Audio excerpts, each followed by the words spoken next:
Uno de los reclamos más insistentes, sobre todo en los barrios de la capital dominicana, y hay que entender que a raíz de las tormentas se deterioró mucho el sistema de vías en Santo Domingo.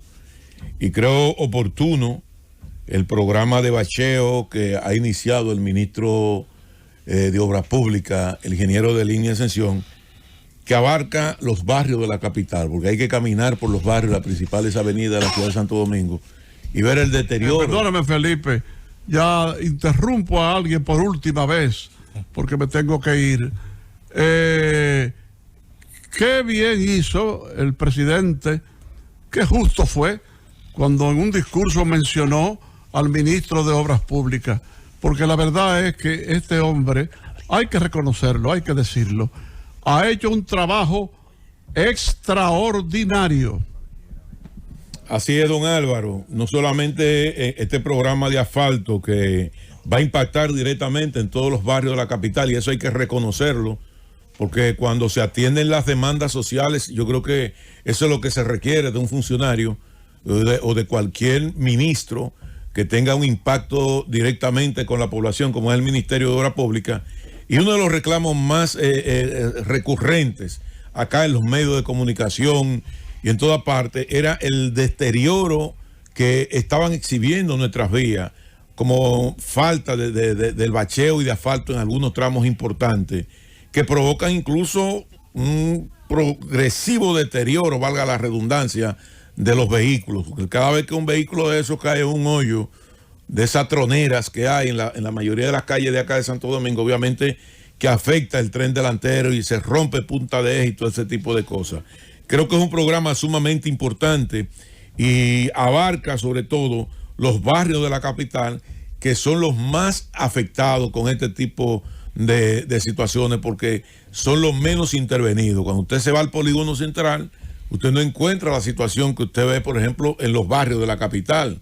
Usted en el polígono central, usted anda como si fuera en la ciudad de Nueva York, anda como si fuera en Miami, sin ningún tipo de dificultad o de problema. Pero cuando usted hace así, se mete en esa zona norte de la capital, en la zona de Gualey, La Ciénaga, Guachupita, Capotillo, Simón Bolívar, Villa Agrícola, son verdaderos cráteres lo que tienen esas vías, y creo que es saludable. Y no voy a decir felicitamos, porque creo que está haciendo su deber, es su deber hacer eso, pero atender los reclamos de la población en un momento como este, yo creo que es oportuno, sobre todo cuando se trata del deterioro de las vías. Así que un abrazo para el ministro de Línea Ascensión, y que ojalá este tipo de trabajo se extienda también a otros sectores como lo ya mencionado. Miren, yo quiero decirle lo siguiente. Nosotros estamos abocados, y yo pienso que es necesario que, como el presidente va a hablar en el día de hoy, el presidente de la República, y que me disculpe, asuma su liderazgo. Que asuma su liderazgo. Lo ocurrido en el Congreso, un Congreso eminentemente PRMista, que se supone que el presidente es el líder de ese partido, y que situaciones como la presentada antes de ayer y las escenas del día de ayer indican realmente que ahí hay agendas totalmente diferentes al propósito que pudiera tener en un momento determinado el Poder Ejecutivo. Y ya el PRM-PRD nos tiene acostumbrados a nosotros a estas crisis institucionales. Y nos tienes acostumbrados a esas crisis institucionales porque rayan directamente, incluso hasta en el irrespeto directo a la figura del presidente de la República. Se rayan en el irrespeto a algo. O sea, el gobierno es que traza su política financiera, su política monetaria. El gobierno es que traza su política económica, porque es a través del Ejecutivo que se ponen en marcha y en práctica esas políticas. Y de repente nosotros tenemos un Congreso que de manera irresponsable, y quiero decirlo así, se destapa con una reforma carente de sentido común, donde incluso pone en peligro hasta la propia inversión extranjera. Aquí se están invirtiendo en estos momentos cientos de millones de dólares, basado sobre todo en la seguridad jurídica que tiene la República Dominicana. Si algo ha exhibido la República Dominicana en los últimos 30 años, 20 años, es su seguridad jurídica. Si nosotros hemos tenido un flujo de inversión extranjera permanente en la República Dominicana, es precisamente gracias a la seguridad jurídica que exhibimos. Y de repente tenemos el Senado de la República, que se supone que tiene que ser el contrapeso de la Cámara de Diputados, y que hoy ese rol se revierte hacia los diputados. Tenemos un Senado de la República que creen que están en un club de amigos y que de manera abrupta, sin sentido, sin el más mínimo de los sentidos, que es el sentido común, se destapan a aprobar en una primera lectura un desaguisado de esa naturaleza, obviando la inversión extranjera en la República Dominicana, donde en estos momentos aquí hay grandes proyectos, sobre todo en el área de turismo en la República Dominicana, que están fundamentados y basados precisamente en esas leyes que pretende derogar el Senado de la República. Entonces colocan entre la espada y la pared no solamente el liderazgo del presidente de la República, sino la credibilidad del gobierno y del propio presidente de la República frente a las motivaciones que hace el presidente de la República con los inversores extranjeros. Si yo fuera inversor extranjero en estos momentos y vendría aquí a invertir $400 millones, como se ha anunciado recientemente, que aquí hay una cadena hotelera que va a invertir $450 millones, una cadena española en turismo. ¿Usted cree que yo vengo aquí a invertir desembolso en medio de esta incertidumbre que ha creado ese Senado de la República? Cuando ya hay un proyecto de ley aprobado prácticamente en primera lectura, derogando todas las facilidades que en términos jurídicos y en términos legales me da el Estado Dominicano a mí para yo hacer esa inversión, y que traje ese dinero en función de esa legislación que establece esa protección a mi inversión en la República Dominicana. Obviamente que saco mi dinero inmediatamente de la República Dominicana. Entonces yo no entiendo cuál es el sentido común que tiene este Senado de la República. Gente ahí que se supone que tienen que representar un equilibrio real. Pero además de eso, ¿quién es que enlace el Congreso Nacional con el presidente de la República?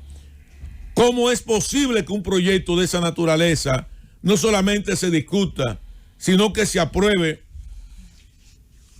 no voy a decir ni siquiera la indiferencia del presidente, porque eso sería muy duro? Óigame, pero lo mínimo que ustedes tienen que hacer es solicitar una cita al presidente y decirle: mire, presidente, nosotros entendemos que este es el proyecto de ley más adecuado para que el presidente pondere eso. ¿Y quién es el líder de ese partido? ¿Y quién fue que fundó ese partido? Eso no es un proyecto de ley, ese fue un paquete de cosas que escribieron rápidamente. Y no lo sometieron. Se reunieron 2 o 3, escribieron un paquete de cosas. Que por cierto también lo apoya la minoría de oposición. De ideas improvisadas, y la pusieron juntas e hicieron una rueda de prensa y lo presentaron. Pero la pregunta no lo aprobaron. Como una medida de presión, una medida de presión, exacto, lo aprobaron en primera lectura. Entonces yo te estoy diciendo a ti que estamos hablando de un club de dominó. Más o menos. Entonces, mi crítica es esa. En ese escenario estamos. Es que ese no es un club de dominó, porque eso es lo que está poniendo en peligro la seguridad jurídica de la República Dominicana. Me van a decir ellos que no lo saben. Criticar, que todos hemos criticado. Eso que aprobó en primera lectura el Senado de la República. Que quizás alguien lo hizo para que el Senado lo apruebe y el presidente lo tumbe esta noche, y que sería un triunfo del presidente. Vamos a pensar en eso, pero también debemos tener cuidado, ¿verdad? Porque estamos hablando del Senado de la República. No podemos debilitar las instituciones, no podemos caer, como ya estamos cayendo, en el insulto contra la Cámara Alta. Totalmente de acuerdo, don Álvaro. Pero ellos son los que tienen que respetar las instituciones. Y el Estado Dominicano está por encima, como Estado, está por encima de los intereses particulares de esos estamentos públicos de poder. Y nosotros estamos hablando aquí de leyes de incentivo a la inversión extranjeras que están ahí. Y tenemos grandes inversores que han venido basados en esa ley, porque se supone que en la República Dominicana hay seguridad jurídica. Y de repente, de la noche a la mañana, por el capricho de un grupo, vamos a agarrar y vamos a variar de golpe y porrazo esa decisión. Entonces yo creo que hay que ser más inteligente, sin consultarlo con el presidente de la República. Porque yo estoy seguro que si van y si consulta eso, por lo menos con el consultor jurídico, le van a decir, miren, los efectos negativos de esto es esto y esto. Porque lo estoy viendo yo, que no soy ningún experto. Eso significa un cambio definitivo en las reglas de juego que están establecidas en este país, sobre todo para la inversión extranjera. Pero a eso me refiero. Claro. Y no acabamos de anunciar aquí una inversión de más de 450 millones de dólares Industria de una cadena hotelera. Y repito, denle mente a esto, que a lo mejor estoy totalmente equivocado. Denle mente a esto. ¿Qué es esto? Tú dices, Tirso, que bueno, no fue consultado. A lo mejor fue consultado. Y a lo mejor bajó de sectores consultados. Y entonces, esta noche, el presidente tumba todo eso. ¿Y quién se anota el triunfo en ese primer juego de la Serie Mundial? ¿Los Bravos de Atlanta o Luis Abinader? Bueno, pero óigame lo que le voy a decir. Si fue consultado don Álvaro, el desaguisado es peor entonces. Porque a mí no me cabe en la cabeza que el presidente de la República le hayan consultado ese tipo de cosas y él haya dicho, denle para adelante a eso porque eso va a elevar mi imagen en términos individual, cuando él sabe que una acción de esa naturaleza yo no estoy diciendo pone en eso. peligro. Yo no estoy diciendo que el presidente fue consultado. Yo estoy diciendo de la posibilidad, porque usted dice que no hubo consulta. Y yo digo, sí, quizás hubo consulta y hay instrucciones de denle para adelante, no al presidente. Bueno, pues si a quienes consultaron dijeron denle para adelante, están tan díscolos como los propios senadores que pusieron en marcha ese proyecto de ley que pone en peligro la estabilidad económica de la República Dominicana, la inversión extranjera que tanto necesitamos, pero sobre todo que coloca también en tela de juicio el liderazgo del presidente de la República frente al Senado, que por demás es de mayoría PRMista. Llévatelo, Cundo.